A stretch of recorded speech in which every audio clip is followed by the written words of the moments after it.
warahmatullahi wabarakatuh dan salam sejahtera. Apa gunanya teknologi setinggi langit jika akhirnya bumi ini menjadi debu? Sebelum saya memulakan bicara, izinkan saya memperkenalkan diri terlebih dahulu. Nama diberi Siti Zubaidah binti Maslan, bersekolah di SMK Agama Paguh dengan kod sekolah JRA 5037. Pada hari ini, saya ingin membawa anda menembus masa hadapan menerusi sebuah novel science fiction yang luar biasa. Buku ini bertajuk Nafkhatul Faza, karya hebat Rosli Muhammad Ali. Novel ini bukan calang-calang naskah. Ia adalah pemenang hadiah utama sayembara novel fiction sains dan teknologi, membuktikan kualitinya yang menggabungkan fakta sains dan nilai sastra. Jika kita lihat pada ciri fizikalnya, kulit buku ini sahaja sudah cukup untuk menjentikkan rasa ingin tahu dalam diri kita. Ia memaparkan ilustrasi sebuah planet yang mengalami kehancuran. Kualiti cetakannya sangat bagus dan saiznya yang selesa untuk dipegang. Namun, isinya sangat syarat dengan pengajaran. Hadirin sekalian, apa sebenarnya maksud tajuk buku ini? Nafkhatul Faza. Ia diambil daripada istilah bahasa Arab yang bermaksud tiupan kejutan atau tiupan yang membawa ketakutan yang amat dahsyat. Penulis bijak memilih tajuk ini sebagai metafora untuk menggambarkan malapetaka besar yang telah menimpa bumi akibat kesilapan manusia sendiri. 500 tahun dahulu, tragedi Merapi telah memusnahkan tamadun kita, memaksa manusia lari ke angkasa. Bumi ditinggalkan sepi. Cerita bermula apabila watak utama, Dr. Irfan, seorang penyelidik bersama-sama pasukannya datang ke bumi dengan satu misi khas, iaitu mengesahkan sama ada bumi ini sudah selamat untuk dihuni semula. Dr. Irfan sebagai ketua penyelidik memulakan perjalanan untuk melakukan pemantauan ke setiap pilon di pelbagai lokasi di serata dunia. Di sinilah bermulanya satu konflik yang sangat mencabar minda.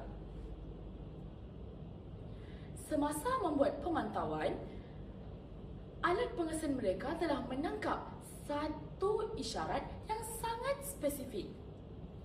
Ia bukan isyarat haiwan mahupun isyarat radiasi, tetapi ia adalah sebuah frekuensi aneh tanpa bunyi. Frekuensi ini menunjukkan isyarat Homo sapiens, iaitu kewujudan manusia. Melalui babak ini, rakan-rakan mesti tertanya-tanya, apa kisah seterusnya, bukan? Mengikut data yang terpampang di skrin pilon, bumi ini sepatutnya sedang dipenuhi manusia di suatu lokasi. Dengan penuh harapan, mereka bergegas ke lokasi tersebut. Mereka menyangka bahawa ada manusia yang terselamat daripada kejadian Merapi itu. Namun, apa yang mereka temui amat mengejutkan. Kosong. Hanya padang pasir yang tandus. Tiada jejak kaki, tiada tanda-tanda hidupan. Mereka bingung. Pilon di utara, pilon di selatan, semuanya mengesan kehadiran manusia secara fizikal, tetapi tiada sebarang kehidupan yang kelihatan. Adakah mesin mereka rosak? Atau adakah bumi ini seolah-olah hidup dalam bayang-bayang masa silam? Fikir-fikirkan. Rakan-rakan tahu tak? Pengakhiran novel ini sangat menguji minda. Novel ini berakhir dengan satu monolog dalaman yang sangat kuat.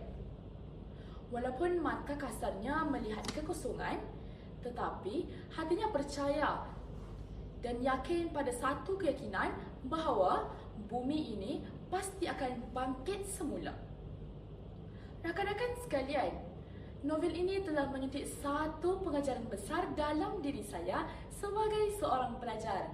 Pentingnya untuk kita melihat dengan mata hati, bukan sekadar mata kasar. Ini mengajarkan saya bahawa dalam menuntut ilmu, kita tidak boleh hanya melihat pada kulit luaran sahaja. Sebagai pelajar, kadang-kadang kita rasa masa hadapan terasa gelap dan kosong. Namun, jika kita ada ilmu dan iman, ibarat pilon yang mengesan isyarat tersembunyi, kita akan sedar bahawa Tuhan sentiasa menyembunyikan pelangi di sebalik hujan. Yakinlah, bumi akan bangkit dan kita juga mampu bangkit. Akhir kata, saya sangat menggalakkan rakan-rakan untuk membaca Nafhatul Faza dan belajarlah daripada makna tersirat yang disampaikan melalui jalan cerita buku ini. Sekian, terima kasih.